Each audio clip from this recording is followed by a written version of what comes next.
돈을 내고 출근하는 사람들이 있습니다. 월급을 받으러 가는 게 아니라 월급을 받는 척을 하러 가는 겁니다. 매일 아침 정해진 시간에 일어나서 옷을 차려입고 정해진 장소로 향합니다. 그리고 그 자리에 앉기 위해 오늘도 직접 돈을 꺼냅니다. 이 사람들은 사기꾼도 범죄자도 아닙니다. 그냥 취업을 못한 청년들입니다. 그리고 이건 2026년 현재 중국 전역에서 실제로 벌어지고 있는 일입니다. 취직을 하기 위해 돈을 쓰는 게 아닙니다. 취직한 척을 하기 위해 매일 아침 돈을 내는 겁니다. 처음 이 소식을 들으면 아마 이런 생각이 드실 겁니다. 도대체 왜 그냥 집에 있으면 안 되는 건지, 취업을 못한 게 무슨 범죄도 아닌데 왜 굳이 돈까지 내면서 연기를 해야 하냐고요. 그런데 그 질문 안에 이미 답이 숨어 있습니다. 이 청년들이 사는 사회에서 취업을 못했다는 사실은 단순한 경제적 실패가 아닙니다. 가족 앞에서, 친구 앞에서, 사회 앞에서 스스로를 증명하지 못한 사람이 되는 겁니다. 그 낙인이 너무 무겁기 때문에 차라리 돈을 내고서라도 그 낙인을 피하는 쪽을 선택하는 겁니다. 도대체 어쩌다 이런 일이 벌어진 건지 그 10년의 흐름을 지금부터 같이 풀어보겠습니다.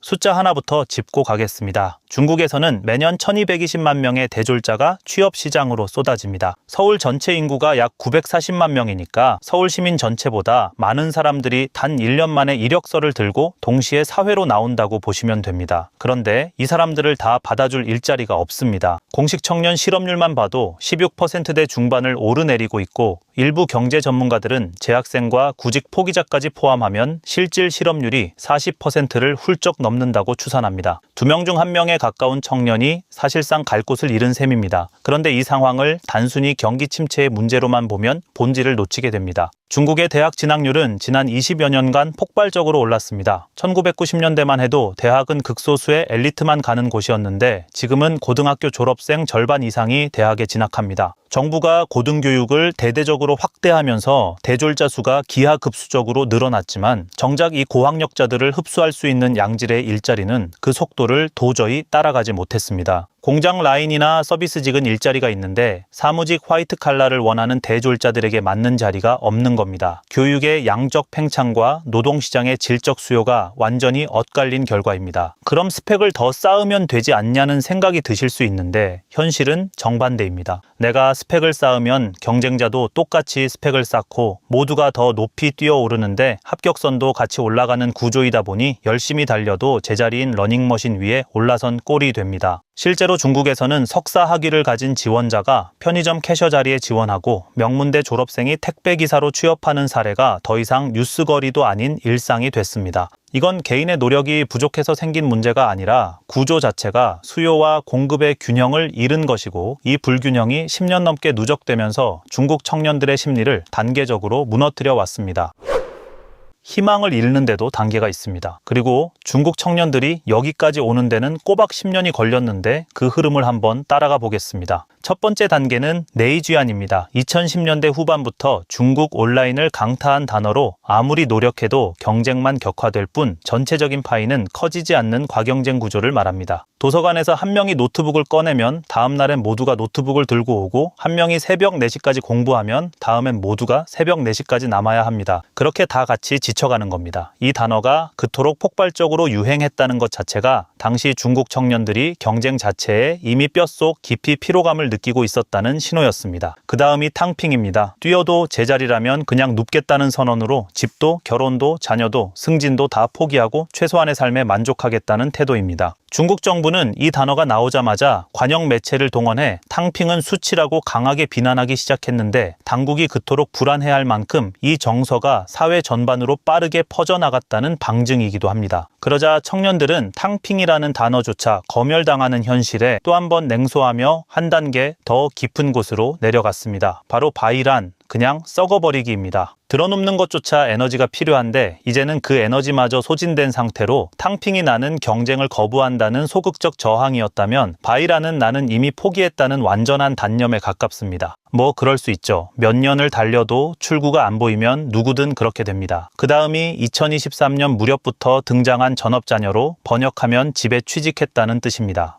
부모님 집에 머물면서 청소, 요리, 심부름 같은 가사노동을 담당하고 소정의 용돈을 받는 것을 직업으로 삼는 청년들인데 취업이 불가능하다면 가족 안에서 나만의 역할이라도 찾겠다는 처절하면서도 현실적인 타협입니다. 그런데 이 타협조차 부모님께 부담을 드린다는 죄책감을 이기지 못하거나 가족에게 실직 사실 자체를 들키고 싶지 않은 청년들은 결국 마지막 단계로 넘어갑니다. 바로 가짜 출근입니다. 2026년 현재 진행형인 이 마지막 단계는 앞선 4단계의 모든 감정을 한꺼번에 내포하고 있습니다. 경쟁에 지쳤고 포기도 해봤고 가족에게 기댔지만 그것마저 눈치가 보이는 청년들이 찾아낸 가장 정교한 생존 전략입니다. 집에만 있자니 부모님이 걱정하고 사실을 털어놓자니 실패자 낙인이 두렵고 그렇다고 일자리가 생기는 것도 아닌 상황에서 이 청년들이 선택한 답이 바로 연기였던 겁니다. 희망을 잃는데도 단계가 있었고 중국 청년들은 지금 그 마지막 단계에 와 있습니다. 가짜 출근의 형태는 크게 2가지입니다. 하나는 도서관이나 카페, 유료 독서실로 향하는 방식으로 취업하지 못했다는 사실을 가족에게 숨기면서 매일 아침 어딘가로 나가는 사람처럼 보이는 겁니다. 중국 언론이 실제로 취재한 사례들을 보면 기술 마케팅 분야에서 8년 넘게 일하다 퇴직한 30대 여성이 20개월째 매일 공공도서관으로 출근하고 있었습니다. 그녀가 이렇게 하는 이유를 물었을 때 이런 대답이 돌아왔습니다. 가족에게 불안을 전가하고 싶지 않았다. 그리고 규칙적인 루틴을 유지하고 싶었다. 이력서를 1000장 넘게 넣었지만 면접 기회는 단 4번이었고 그마저도 모두 불합격이었다고 했습니다. 그녀는 또 이렇게 말했습니다. 직장을 잃고 나서 가장 무서웠던 건 돈이 아니었다. 아무런 가치도 없는 사람이 된 것 같은 느낌이었다. 이 한마디가 지금 중국 청년들이 왜 돈을 내면서까지 어딘가로 나가는지를 가장 정직하게 설명해 줍니다. 또 하나의 형태가 바로 유료 가짜 출근 사무실, 중국어로 지하좌ang 상반 꽁스입니다. 취업하지 못한 청년들에게 사무 공간을 빌려주는 서비스로 항저우, 상하이, 선전, 청두 등 중국 주요 도시에서 빠르게 퍼지고 있습니다. 책상, 컴퓨터, 고속 와이파이, 회의실에 무료 음료와 간식까지 갖춰져 있고 이용료는 하루 30에서 50위안, 우리 돈으로 약 6,000원에서 만원 수준입니다. 항저우에서 운영 중인 한 업체는 소셜미디어에서 수십만 조회수를 기록하며 화제가 됐는데 입구벽에는 이런 문구가 걸려 있었습니다. 당신은 인생을 감당하고 우리는 연기를 맡겠다. 이 공간의 운영자는 신청자를 직접 면접해서 진지한 사람만 받아들이고 규칙도 엄격합니다. 수면 금지, 게임 금지, 소음 금지. 안에 들어서면 분위기는 놀랍도록 진지하고 집중되어 있습니다. 그렇다면 이 사람들이 하루 6,000원에서 만원을 내고 실제로 얻는 것은 무엇일까요? 돈을 내고 사는 건 책상도 커피도 아닙니다. 홍콩이 공대 문화인류학과 잔양 교수는 이 현상을 이렇게 설명했는데 안정적인 고용이 없는 상황에서도 루틴과 정체성 그리고 사회적 소속감을 유지하기 위한 수단이라고 했습니다. 집에만 있으면 낮과 밤이 뒤집히고 무기력감이 쌓이면서 스스로를 사회에서 탈락한 사람으로 규정하는 순간이 반복되는데 이 공간에 오면 적어도 오전 9시에 어딘가로 향하는 사람이 되고 나 혼자만 이런 상황이 아니라는 사실을 옆자리 사람들로부터 매일 확인하게 됩니다. 이 공간을 만든 창업자 중 한 명은 이런 말을 남겼습니다. 나는 좌석을 파는 게 아니다. 쓸모없는 사람이 아니라는 자존감을 판다. 이 한 문장이 농담처럼 들리지 않는다는 것, 그게 지금 이 청년들이 처한 현실의 무게입니다. 이용자 구성을 보면 40%는 갓 졸업한 대학생들로 학교나 지도교수에게 인턴십 경험을 증명할 사진을 찍으러 오는 경우입니다. 일부 대학은 졸업 후 1년 안에 취업 또는 인턴십 증명서를 제출하지 않으면 졸업장을 발급해주지 않는 암묵적 관행이 있기 때문에 이 공간에서 찍은 사진 한 장이 그 서류를 대신하는 겁니다. 나머지 60%는 프리랜서와 디지털 노마드, 소규모 창업자들로 집에서는 집중이 안 되고 카페는 너무 시끄럽고 정식 사무실을 빌리기엔 비용이 부담스러운 이들에게 이 공간은 현실적인 대안이기도 합니다. 그리고 일부 업체는 자리가 꽉 차서 대기 명단까지 생겼는데 수요가 공급을 초과했다는 건 이게 결코 소수의 특이한 사례가 아니라는 뜻입니다. 그런데 여기서 이야기가 한층 더 불편해집니다. 현실을 숨기는 게 이 청년들만이 아니기 때문입니다.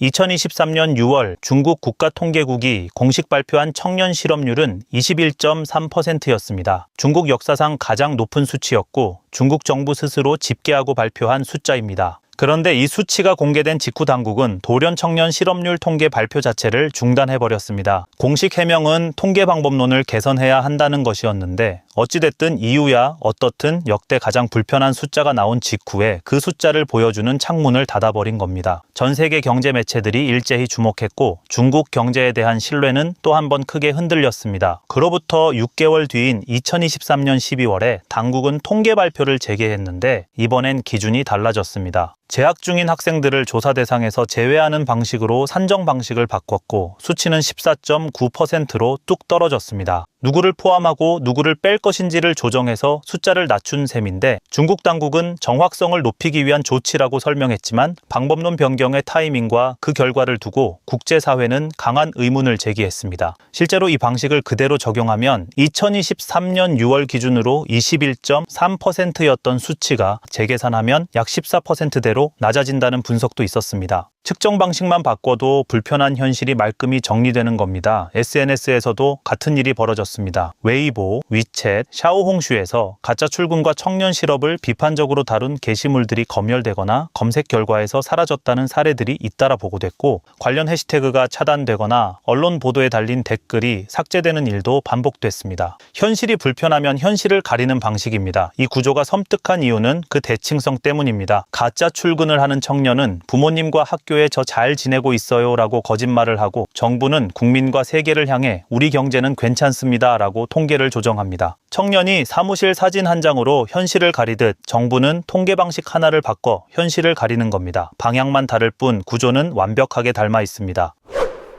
청년들만 연기를 하는 게 아닙니다. 정부도 똑같이 연기를 하고 있습니다. 2026년 현재 중국 공식 청년 실업률은 16%대 중반을 오가고 있고 가짜 출근 사무실은 베이징, 상하이, 난징, 우한, 청두, 선전을 넘어 중소도시로까지 확산되면서 지금 이 순간에도 새로운 업체들이 문을 열고 있습니다. 네이지안에서 시작된 포기의 흐름은 탕핑, 바이란, 전업자녀를 거쳐 가짜 출근이라는 형태로 지금도 계속 진화하고 있습니다. 이 현상은 일시적인 유행이 아닙니다. 매년 1200만 명 이상의 졸업생이 쏟아지는 구조, 스펙을 쌓아도 파이가 커지지 않는 취업시장, 그리고 실패를 용납하지 않는 사회적 시선이 동시에 작동하는 한 이 구조가 만들어낸 필연적인 결과는 형태만 바꿔가며 계속될 겁니다. 가짜 출근이라는 현상은 단순히 취업 못한 청년들의 이야기가 아닙니다. 사회가 청년에게 요구하는 것과 사회가 청년에게 실제로 제공하는 것 사이의 간극이 만들어낸 필연적인 균열입니다.